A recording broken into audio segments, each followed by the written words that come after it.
आज सकाळ सकाळी लवकर उठून अंगणात पारी मारून मस्त अशी रांगोळी काढून घेतली आणि आज संकष्टी असल्यामुळे फुलं आणून देवाची मस्त अशी पूजा करून घेतली.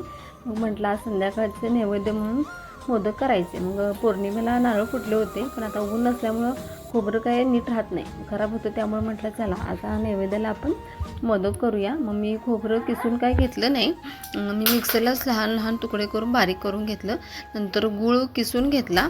मग किसून झाल्यावरती थोडंसं मी कसं करते, कढईत तूप घेते आणि थोडंसं तूप टाकून त्यामध्ये गूळ टाकायचा, जरा मिक्स करून मग त्याच्यामध्ये सारण टाकायचं.